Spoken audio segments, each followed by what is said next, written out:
ఎప్పుడెప్పుడైనా ఎదురు చూస్తున్న మేడారము 28 ఈ నెల 28 నుంచి 31 వరకు జరగనున్నది. త్వరలో ప్రారంభం కానున్న మేడారం సంబంధించిన పనులు ఇక్కడ అన్ని ఏర్పాట్లు ముమ్మరంగా కొనసాగుతున్నాయి. గద్దెలను కూడా అంటే గత మేడారంకి ఇప్పటి మేడారం చూస్తే చాలా మార్పులు ఇక్కడ జరిగినాయి.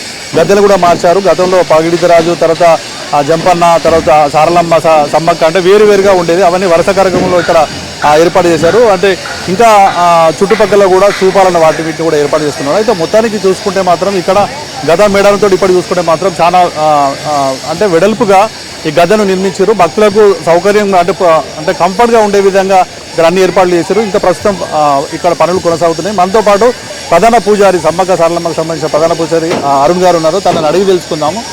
అసలు ఈ సంవత్సరము గత మేడారం కంటే ఈ సంవత్సరం ఎలాంటి మార్పులు ఉన్నాయో తనని అడిగి తెలుసుకుందాం. సార్ నమస్తే, చెప్పండి సార్ ఎట్లా ఉంది? నమస్కారం అండి. గత జాతరతో పోలిస్తే ఈ జాతర ప్రత్యేకత ఏంటంటే గుడి ప్రాంగణం పెద్దగా అయిందండి. అంతకుముందు ఏంటంటే చుట్టూ గ్రిల్స్ ఉండేటి, ఈ సిమెంట్ కట్టడాలు ఉండేటి. అట్లా కాకుండా మన ఆదివాసీలకు కూడా ఒక చరిత్ర ఉండాలి, అమ్మవార్లకు పూజార్లకు ఒక చరిత్ర ఉండాలి అని మేము గవర్నమెంట్ వాళ్ళకు ప్రపోజల్ పెట్టడం జరిగింది. మేము పెట్టిన వెంటనే మన గౌరవనీయులు ముఖ్యమంత్రి గారు సీఎం రేవంత్ రెడ్డి గారు, అట్లాగే మన సీతక్క గారు, అట్లాగే మన ట్రైబల్ మినిస్టర్ గారు మన శ్రీనివాస్ అన్న గారుతో పాటు మా మినిస్టర్ గారు సీతక్క గారు కూడా స్పందించి శాంక్షన్ చేయడం జరిగింది. వెంటనే ఈ గుడి పనులు చేయడం జరిగింది. ఎందుకంటే ఇక్కడ చూస్తే సమ్మక్క సారలమ్మ చరిత్రతో పాటు ఇటు గోవిందరాజు పగిడిద్దరాజు జీవిత చరిత్రతో, అట్లాగే సిద్ధమైన వంశస్థులు, కాక వంశస్థులు, పెనుక వంశస్థులు, దెబ్బగట్ల వంశస్థుల చరిత్ర దాదాపుగా మనం 7,000 పైచిలకు బొమ్మలు అంటే శిల్పాలు ఈ దీంట్లో చెక్కడం జరిగిందండి. ఆదివాసుల జీవన విధానము, ఆచారాలు, కట్టుబాట్లు, భూమి పుట్టుక, సూర్యుడు చంద్రుడు గ్రహాలు కూడా మనం చుట్టుపక్కల చూస్తూ ఉన్నామండి. అంతకుముందు సమ్మక్క సారలమ్మ గోవిందరాజు పగిడిద్దరాజు గద్దెలు పక్కపక్కకు ఉండేవి. అట్లా ఉండడం వల్ల అంటే ఒక క్రమంలో వచ్చే భక్తులకు మాత్రమే దర్శనం అయ్యేది, ఇంకో సైడ్ వచ్చే వాళ్ళకి కాకపోయేది అన్నట్టు. అట్లా ఉండొద్దని మేము పూజారుల నిర్ణయించి ఈ గద్దెల క్రమం అనేది సమ్మక్క సారలమ్మ గోవిందరాజు పగిడిద్దరాజు గద్దెల్ని వరుస క్రమంలో పెట్టడం జరిగింది. అంటే మొత్తానికి చూసుకుంటే గత మేడారానికి ఇప్పుడున్న ఈ డెవలప్మెంట్స్కి ఎలా అనిపిస్తుంది? అంతకుముందు 2,000 నుంచి 3,000 భక్తులు దర్శించుకునేది. అట్లా కాకుండా ఇప్పుడు దాదాపు 10,000 భక్తులు ఒకటేసారి అమ్మవార్లను దర్శించుకుంటారు. ఆలయం పెద్దగా అయింది, గుడి ప్రాంగణం పెద్దగా అయింది. ఎటు చూసినా ఈ అమ్మవార్లకు ఆదివాసులకు ఒక చరిత్ర ఉండేలా ఇక్కడ అత్యంత అద్భుతంగా ఈ గుడి నిర్మాణం కట్టడం అనేది చేస్తున్నారు. ఏంటంటే అమ్మవార్లకు కొంగు బంగారంగా కొలిచే అమ్మవార్లు ఎంతో శక్తివంతమైన అమ్మవార్లు. ఆ అమ్మవార్లు అంటే భక్తులకు వేల సంఖ్యల నుంచి దాదాపు 1,000,000 మంది పైగా భక్తులు అమ్మవార్లను దర్శించుకుంటుంటారు. కానీ ఇక్కడ చూస్తే మాత్రం చరిత్ర అనేది లేదు. వీళ్ళకందరికీ ఒక క్వశ్చన్ మార్క్లా ఉండేది. అట్లా కాకుండా దాదాపు 10-15 సంవత్సరాల నుంచి వీళ్ళందరి మీద రీసెర్చ్ చేసి, ఆదివాసుల మీద రీసెర్చ్ చేసి ఈ గుడి నిర్మాణం అనేది చేపట్టడం జరిగింది. ఇంకోటి అంటే స్వస్తికు అంటే మన హిందువుల స్వస్తికి ఒక రూపం ఉంటుంది, దానికి విరుద్ధంగా అంటే రివర్స్లో ఇక్కడ స్వస్తికి రూపం ఉంది అని అంటారు. అయితే అసలు కారణం ఏంటి? అంటే ఇక్కడ రివర్స్లో చెక్కడానికి గల కారణం ఏంటి? లేదండి, ఆదివాసీలు ఈ ప్రకృతిలో మమేకమై ఉంటారు. అది స్వస్తికి చూస్తే ఏంటంటే మనము కుడి నుంచి ఎడమ వైపు తిరుగుతాం. చుడిగుండాలైనా కూడా మనకి ఏదైనా విపత్తులు వస్తే అలానే తిరుగుతూ ఉంటాయి అన్నట్టు.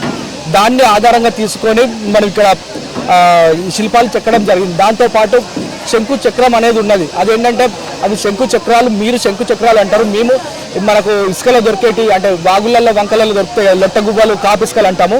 దాన్ని మేము ఇక్కడ శిల్పాల మీద చెక్కడం జరిగింది. ఎందుకంటే ఆ శంఖాన్ని ఏంటంటే కొన్ని థెరపీస్లలో వాడతాం. మనకు ఏమన్నా లంగ్స్ సమస్య ఉన్న, శ్వాస తీసుకోకపోయినా అది థెరపీగా శంకు వాడతాము. అట్లాగే మన పూజా కార్యక్రమాలలో కూడా శంకు వాడతాము. అట్లాగే అక్కడ ఆదివాసీలు ఏం చేస్తారంటే అడవికి పోయినప్పుడు శంఖాన్ని పట్టుకొని వెళ్తారు. ఎక్కడ ఎవరైనా తప్పిపోతే దీన్ని ఊది వాళ్ళు అంటే వాళ్ళ జాడలు కనుక్కునేటందుకు ఈ శంఖాన్ని వాడతారండి. శంఖానికి కూడా ఇంత ప్రాముఖ్యత ఉంది. ఎందుకంటే ప్యారలల్ వెళ్తే ఆదివాసులు ఒక సైడ్ ఉంటారు, ఇతరులు ఒక సైడ్ ఉంటారు కదా. అట్లానే ఇక్కడ ఏది చూసినా కూడా ఆదివాసీల జీవన విధానము ఉట్టిపడేలా ఈ బొమ్మలు చెక్కడం జరిగిందండి. అంటే మొత్తానికి చూసుకుంటే ఇప్పుడు ఈ నిర్మాణం జరుగుతుంది కదా, అంటే మీకు సంబంధించి మీ సంప్రదాయానికి అనుగుణంగానే జరుగుతుందా? అవునండి, పూజార్ల నిర్ణయం మేరకే ఈ ఆలయం నిర్మాణం అనేది చేపట్టిండు. ఏంటంటే అంతకుముందు కూడా మేము గత ప్రభుత్వాలు ఉన్నప్పుడు కూడా ప్రపోజల్ పెట్టినాం. కానీ ఏంటంటే ఇదంతా ఏజెన్సీ ఏరియా 170 యాక్ట్ ఉంటుంది కదా, కోట్లు 100 కోట్లు ఇక్కడ ఇన్వెస్ట్ చేస్తే వాళ్ళకి ఏం లాభం అనేది వాళ్ళు చూసుకున్నారు. అట్లా ఒక వెనుకడుగేసిండు. కానీ ఏంటంటే ఇప్పుడు మన అక్క ఉంది కాబట్టి మేము అంటే పూజార్లమే మేము అక్కకు ప్రపోజల్ పెట్టడం జరిగింది. వెంటనే సీఎం అంటే అక్క అంటే ఎవరు, మంత్రి గారా సీతక్క గారా? మన లోకల్ స్థానికంగా ఉన్న మంత్రి గారు సీతక్క గారు ప్రపోజల్ పెట్టడం జరిగింది. వెంటనే సీఎం గారు కూడా, మన సీఎం గారు రేవంత్ రెడ్డి గారు కూడా ఆమోదించడం, వీళ్ళతో పాటు మన కొండ సురేఖమ్మ గారు, అట్లాగే మన శ్రీనివాస్ రెడ్డి సార్ గారు, ట్రైబల్ మినిస్టర్ గారు కూడా ఈ ఆలయ నిర్మాణంలో పాలు పంచుకోవడం, 24 గంటలు మన కలెక్టర్ గారు, ఎస్పీ గారు కూడా దగ్గరుండి రాత్రి పగలు అని తేడా లేకుండా వచ్చే భక్తులకు ఎటువంటి ఇబ్బంది కలగకుండా ఇక్కడ పనులన్నీ దగ్గరుండి చూసుకుంటున్నారండి. మొత్తానికి అంటే ఇంకొక 15 రోజులు అయితే ఇంకా భక్తుల సంఖ్య పెరుగుతుంది. మనకు ఘట్టం కూడా దగ్గరికి రానున్నది. అంటే త్వరలో మేడారము ప్రారంభం కానున్నది. అప్పటి వరకు ఈ పనులు మొత్తం పూర్తిగా అయిపోతాయి అంటారా? అంటే ఇప్పుడు చూస్తే మాత్రం దాదాపుగా ఇప్పటికే పనులు పూర్తయినాయండి. సంక్రాంతి ముందు వరకు వచ్చే భక్తులకు ఇబ్బంది కలగకుండా గుడి నిర్మాణం అనేది చేపట్టాలని వాళ్ళకు కూడా స్ట్రిక్ట్గా ఉన్నారు. పైనుంచి ఆర్డర్స్ కూడా వాళ్ళకు స్ట్రిక్ట్గానే వచ్చాయండి. డే అండ్ నైట్ కష్టపడుతున్నారు, పనిచేస్తున్నారు.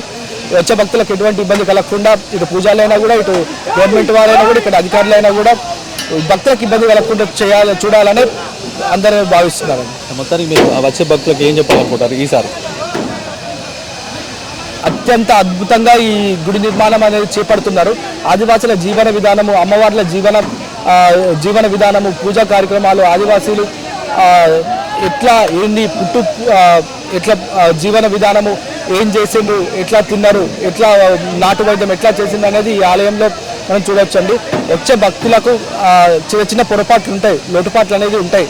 100% దేనికి మనము ఇది కాదండి, పెద్ద మనసు చేసుకొని ఎవరిని ఏమనకుండా లేనిపోయిన ఇష్యూస్ చేయకుండా మేడారం రండి, అమ్మవారిని దర్శించుకోవాలని నా యొక్క బంధు. థ్యాంక్ యూ వెరీ మచ్ అండి. మొత్తానికి చూసుకుంటే మాత్రము ప్రధాన పూజారి అరుణ్ గారు తెలిపే వివరాలు ఏంటంటే, భక్తులు అంటే గత మేడానికను ఇప్పుడు మేడానికి చాలా అభివృద్ధి జరిగింది. గతంలో ఒకటే మార్గం ద్వారానే దర్శించుకునే భక్తులు, ఒక మార్గం ద్వారా అంటే బయటికి వెళ్ళేదన్నట్టు. ఇప్పుడు 3 మార్గాల ద్వారా భక్తులు వచ్చేసి సుమారు 10,000 మంది భక్తుల వరకు దర్శించుకొని తర్వాత 3 ద్వారాల ద్వారా బయటికి పోవచ్చని చెప్పి అంటారు. గతంలో వేరువేరుగా గద్దెలు ఉండేది, ఇప్పుడు అన్ని వరుస క్రమంలో అన్ని ఏర్పాటు చేశారు. ఈ కాంగ్రెస్ ప్రభుత్వంలో చాలా అభివృద్ధి చేసిందని చెప్పేసి తను తెలుపుతున్నాడు. మొత్తానికి చూసుకుంటే మాత్రం గత మేడారానికి ఇప్పుడు మేడారానికి చాలా మార్పు జరిగిందని చెప్పేసి కూడా మనం కూడా చెప్పుకోవచ్చు. మేడారం నుంచి కెమెరా పర్సన్ సతీష్ రెడ్డితో రాజేంద్ర ప్రసాద్, వరంగల్ టైమ్స్.